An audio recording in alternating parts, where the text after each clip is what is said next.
Hello,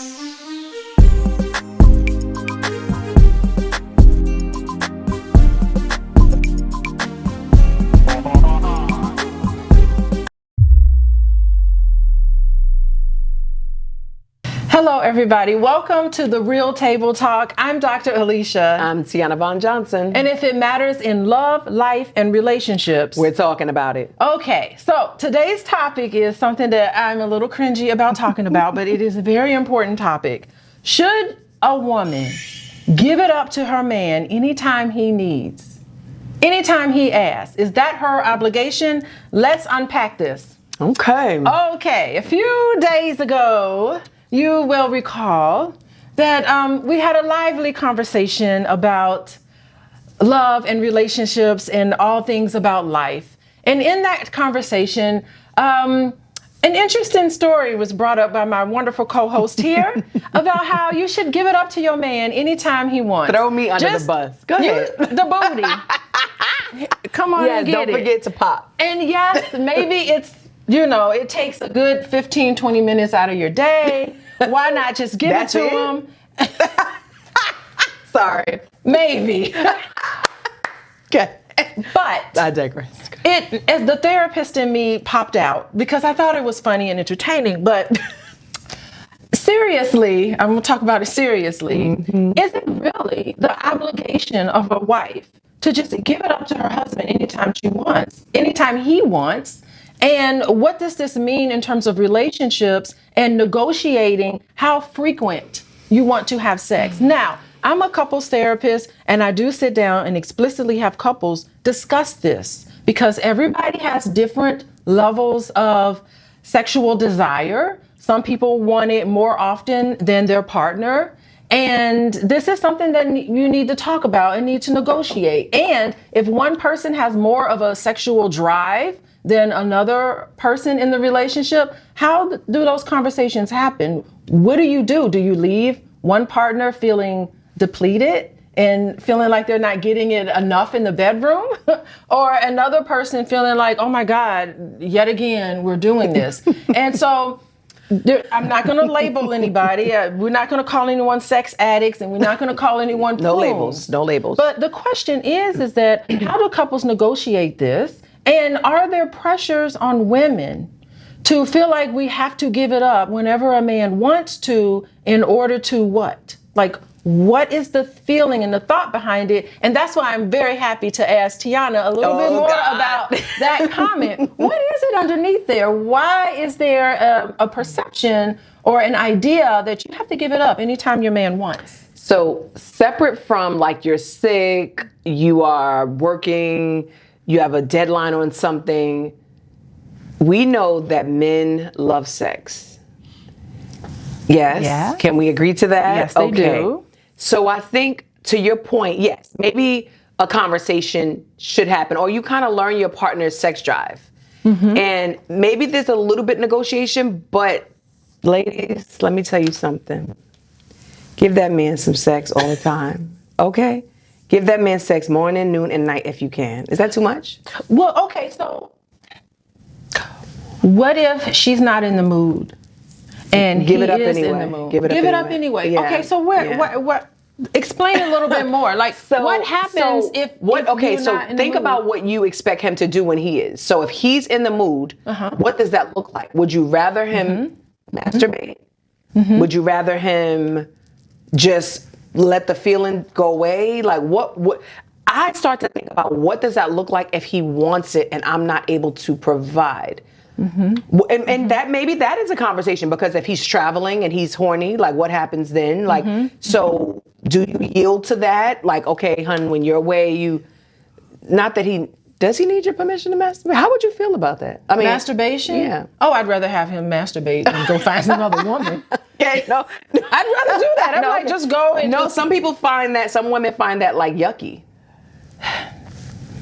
These are conversations that you need to have with couples. These are conversations that you need to have. How do you get your sexual needs met in a committed relationship when the desire is off? So if they're away and they masturbate, that's cool. But if they're here and they're upstairs in the bedroom and you're downstairs chilling, That's watching a a movie. conversation to have. I mean, we can also talk about porn addiction because that's also an issue. Well, we said we weren't going to talk about relationships, addiction. but this is one thing that I do talk to couples about, and I get a little resistance on initially, but it really works. I think you should plan sex with your partner. Have a day. Plan it. I think you should sit down and have a conversation with your partner about there's 7 days in the week. How many days feel comfortable for you? Okay, how many days feel comfortable for the both of you? And just plan the day. And I get a lot of resistance. Why? Because it takes the passion out of it. It takes the fun out of it. But actually, in reality, with a lot of the couples that I work with, it actually increases anticipation. So let me get this straight. It's like, Thursday at 8, we're having sex. Yeah. And so what do you do leading up to Thursday? And Wait, leading up? So what about Monday, Tuesday, and Wednesday? Okay. Let's just say, just for the sake, let's give an illustration. Suppose both of you have decided, okay, it's 7 days out of the week. We have decided on sex for 4 of those days. Let's just say 4. But that's a lot for married couples, by the way. Okay. So for some married couples. Okay. So maybe we'll say Thursday is the day. Thursday is the day, and it's Thursday morning.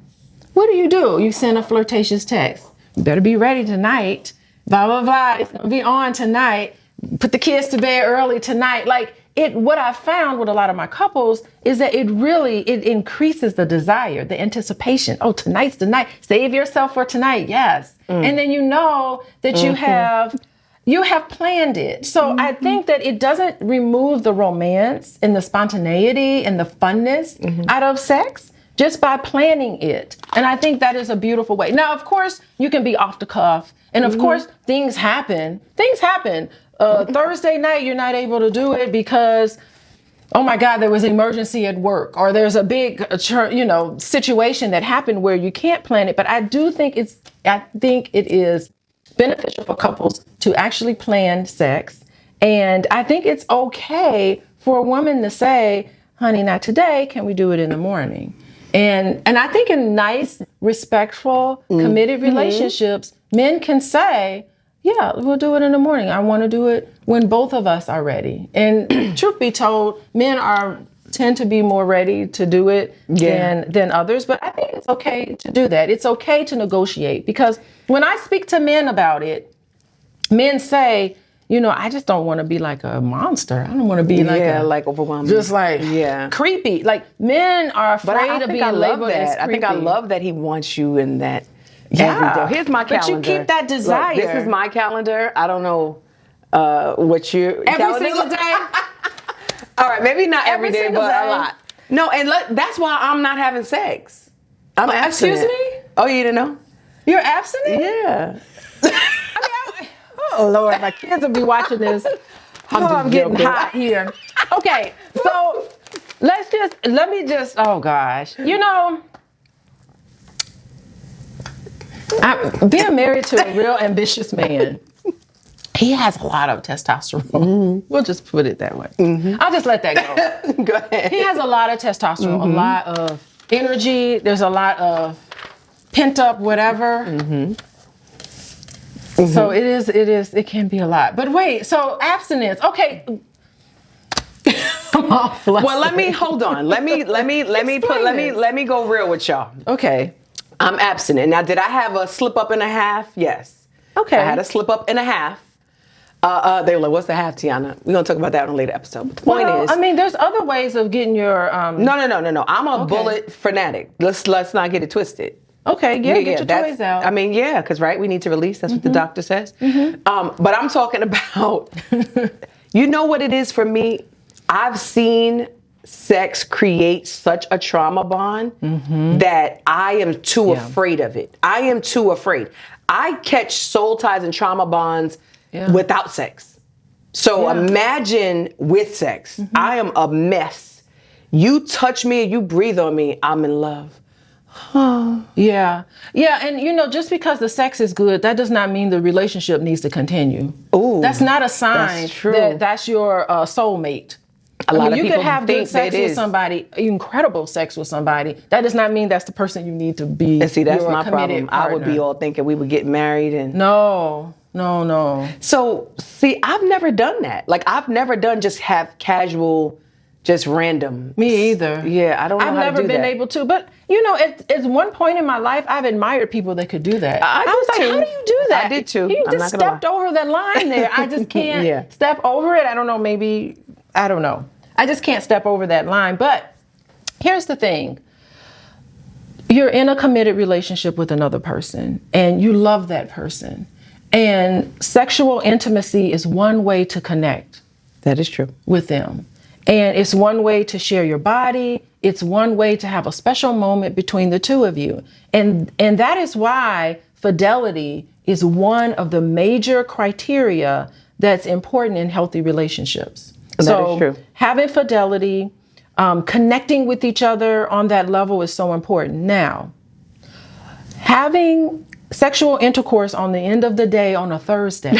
I'm picking Thursday. No, Having sexual intercourse on the end of the day on a Thursday.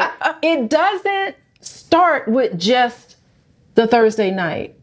The intimacy starts with continuous 24/7. True. It's, are you being supportive to each other during the day? Are you helping out around the house, gentlemen? You know, if you help out around the house, that's going to turn a woman on and make her want to be, not make her, but it will make her more comfortable and make her feel emotionally safe so that at the end of the night, you know, she'll want to give. But wait, see, that's the problem I have. Not at the end of the night. Yeah. Turn around in that kitchen. In the kitchen, yeah. And bend it over. You could christen every room in the house if you want to.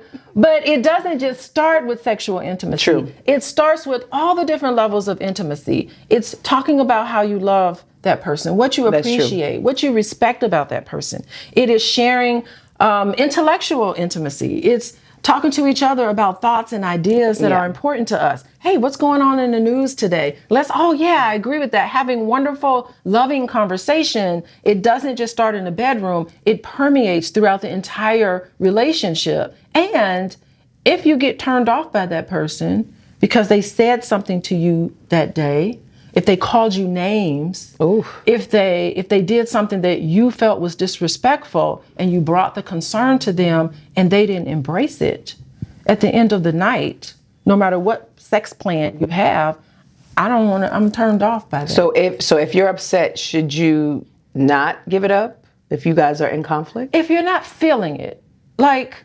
But no. Sometimes I'll say to my husband, I'll be like, is there something you need to say to me today? Because we need to have a conversation. No, but so you've never been in a dispute, healthy dispute, but you were really upset with your husband and still gave it up? No. Oh. No, I don't feel obligated that I have to share my body with somebody who pushes me aside. Just because we're married doesn't mean. Do you remember R. Kelly? Like that's such an obligation. R. Kelly? Still. R. Kelly has a song called "Marry the Punani." Oh, I love that song. Have you heard that song? I do. I love that song. He said he was gonna marry her. Yeah. Okay. Do you know that's interesting? But thinking about R. Kelly, there's probably some problematic things with that. True. You're married to somebody, but that doesn't mean that your partner is just your person that you just ram anytime you want to. There is in healthy relationship, we'll just say this. In healthy relationships, there's fidelity, which is important, but there's also an understanding that if you treat me like crap during the day, at nighttime, you're not gonna get none. Like you don't get that. I talk about that. You don't get to have sex with me, and if you don't respect now we're me. not now treat me like crap. Married is or different. not. Like I'm just talking about we had a disagreement about something.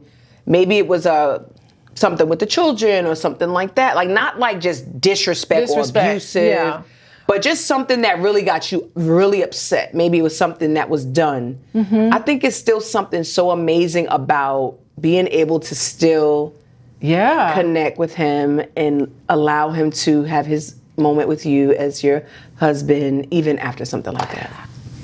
Yeah, but a conversation needs to be had, and I think maybe sometimes we just need to we need to be quiet. As a therapist, I'm just like, what do you want to say to me first talk before this happens? And so, I I do think that there are consequences to someone's behavior. I don't think we need to send the message that women need to use sex as a way of leveraging and controlling a man. I don't think that's healthy at all. That happens, though. It you does kind of happen. described that a little bit. Yeah, it does happen. I don't advocate that at all. I advocate more of a conversation. You have to understand, I haven't told you my background. I am the second generation therapist. My father was a therapist. My mom was a therapist. Let me just tell you, I grew up in Gary, Indiana. You know, we're talking about crack epidemic in the 80s. And my mom was a healer in the Black community in Gary, Indiana. My father, I was born and spent all my summers in Tuskegee, Alabama, the birthplace of the Tuskegee syphilis experiment.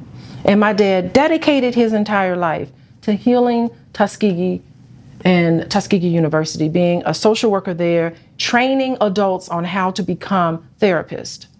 So my upbringing, it is way more holistic. My parents were all about the peace movement. My mom was making bean pies, sewing dashikis.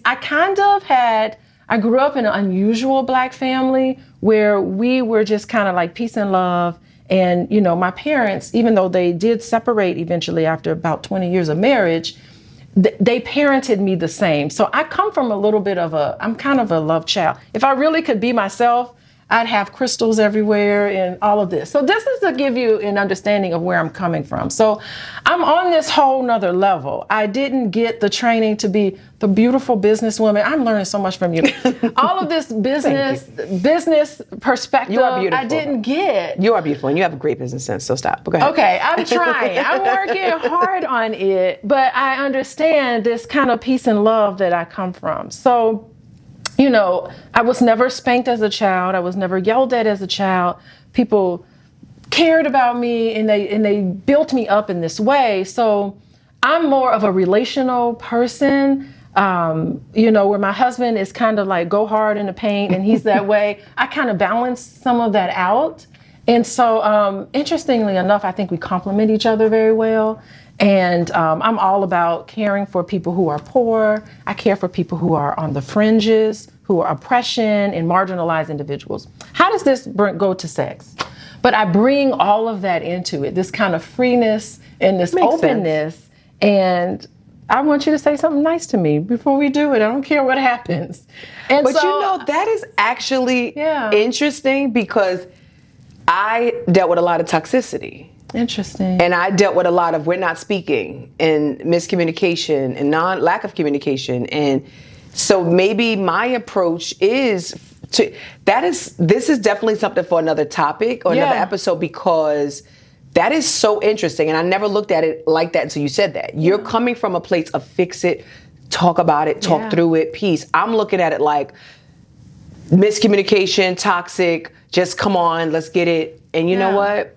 That is definitely something I want to unpack at another episode. For we sure. really should unpack it. You should come to my house for holidays because we're all talking about our feelings and thoughts. I love it's that. crazy. I actually love that. All right, so some takeaways. Some really good takeaways. Okay, number one, you know how I talk about have an explicit conversation about money in your relationship? Have an explicit conversation about sex in the relationship. Not even just the frequency of sex, but have a conversation with your partner about desires. Go for it. What's your fantasies? How can we recreate your fantasies in this relationship in a way where everyone feels safe? Don't feel ashamed because some people got kinks and stuff. And True. In your committed relationship, you should be able to explore the kinks. Be open about it. Have a conversation about possible scary moments that you've had in relation with sex. You want to talk to women if you've had a scary moment about sexual intercourse, share that with your partner, strategize on how to get around some of that. And men, by the way, this is a taboo, maybe another conversation about that, but there are a lot of men who have had scary moments, who have been violated in the bedroom in that way. And men need to be able to identify that that's what happened. Men don't have to give it up all the time. And they think there's a myth around because they got aroused that somehow it's okay, but it's not okay. So sexual manipulation is never okay, and you need to have consent. And just because you're married to somebody doesn't mean that you are married to the punani, like R. Kelly was saying, although it is a beautiful song. God dang it. That man wrote a smashing hit that can't be played anywhere, but it's a great song. I'll look that song up. We can play anyway, so those are the big takeaways I think we need to have. Protecting your mind, protecting your body, protecting your soul, being one and whole in a relationship with another whole person, sharing this beautiful experience. Listen, we're sentient beings living our lives right now. I mean, why not live it to the fullest? And expressing yourself in a way that's sexual, that's human nature. Yeah. Why not go for it? Dive in, get into those fantasies, open up the bedroom to all the possibilities. And I have been talking to a lot of couples who are polyamorous. I personally won't do that, but I'm not gonna shame other people because they want to explore other ways of sharing your love with somebody, and that's okay. Okay. Yeah. My takeaway is 4 words. What is it? Give him more sex. Give him more sex. Okay. Boom. No, I'm just kidding. No, I'm not. But, okay. But you know what I thought of when you were talking? I think couples should, and I'm healing, so remember, I'm coming from a different perspective than her, happily married. But I like the idea of some toys to help out when the moments you don't want to do the full penetration, because that helps. Yeah. So if you find something that you do enjoy, something that does stimulate you, maybe you guys do that, because it doesn't necessarily mean he has to insert himself in you. But he still gets to get off. You get to have a moment, and that's a good thing. Let me tell you, in another life, I probably wanted to be a sex therapist. But I looked at the criteria to be a sex therapist postgraduate. I was like, let somebody else do that. I'm not going to be that. I'm not going to be a sex therapist. But it is fascinating. Yeah, explore toys. Talk about masturbation with your partner. Another topic of conversation. Talk about masturbation. Is it okay? How much is it okay? And any sort of hidden fantasies of connected to porn. Yeah. Why not explore all of this in a way that's healthy and makes sense? Yeah. Well, listen. Okay. Char heard both sides, so I'm going to toss it to her really quick. Char, say what you want. I love that we chose this topic because I have been passionate about this for years. Okay, so this is the thing. When you are married or in a committed connection, you have literally signed up to be the sole provider of this person, of your person who you say you want to be committed to and who you want to build with, who you want to stay connected to. And so if you're signing up to be the sole provider of this person, you are the only one that can take care of their intimacy needs, whether it's psychological, emotional, or the bedroom needs. So therefore, this is the thing, you have to understand that there are 3 reasons I have deemed that are principles for not giving it up, basically, right? So the first one is going to be a physical disorder, a physical ailment. If you have a physical ailment and you are not able to provide that, okay, that's one thing, right? The second one is going to be an acute emotional disorder. And that means that you're going through something so psychological and emotional that you are so distraught that you are not able to provide for your partner. And the third one is going to be a close death in the family. And that's just self-explanatory, right? But we are not going to put this on men. We're not going to put this on women. We're going to put this out there as men and women that have signed up to be the sole provider of their person. Okay. A lot of people say that men are visual, men are more sexual. No, women are too. Women are visual. Women are also sexual. So we are going to go at this point where you have to understand that this is your person and you are the only one that can provide that. So you cannot withhold that from them, because where else are they going to get it? Where else are they going to get a release? If you don't want them to go out and get it from somewhere else, and I will never, ever, ever, ever, ever condone cheating or stepping outside of the connection. But if you do not want them to get it somewhere else or get that cup filled from somewhere else, then take care of that. I mean, there are certain times where, it just time doesn't permit. Emergencies come up and we understand that, right? But men and women equally are sexual beings. It is in our nature. So we're not going to disregard the men. We're not going to disregard the women. We're going to say, make sure you take care of that bedroom and keep it spicy. Keep it spontaneous. Don't be boring. Do a cartwheel. Hang off a chandelier or something. Do something that's out of the ordinary for your person. And this is the thing. One of the number one things that you have to understand when it comes to physical intimacy is having that open communication. If you cannot talk to your person about your likes, desires, your fantasies, and things that you want or need in that bedroom, or when it comes to intimacy, you should not be laying down with them. Make it make sense. Like, make it make sense for real. And this is the other thing. I have heard people say like, oh, we have to plan sex. Okay, that might work for some people, but a lot of people, like, you just, boom, just have the feeling. So if your person is there, then take care of that. You know what I mean? But also, ladies, let me just say this. I'm going to just say this. If you keep on Buzz Lightyear in your, I promise you, it's going to end up not working properly, and you're not going to be able to be pleased by a man. And guys, if you keep on using these little suction monsters, this stuff that they have right now, you're not going to see things, and your woman is probably not going to be desirable to you because you got this device. And I'm going to say this also. Those of you that are continuously watching porn, do you know what's going to happen? The desire for your person is 9 times out of 10 going to go out the window. You can't just sit up there and downplay stuff like that. You have to keep it a buck. Keep it a buck and just say what it is. Hey, this is what's going on. And maybe y'all can just initiate some things into the bedroom. But listen, y'all, if that is your person and you're in a committed relationship, you cannot deny your person of physical intimacy. Today's episode was brought to you by healingwithdralicia.com. Please go to that website and you can get all my healing products.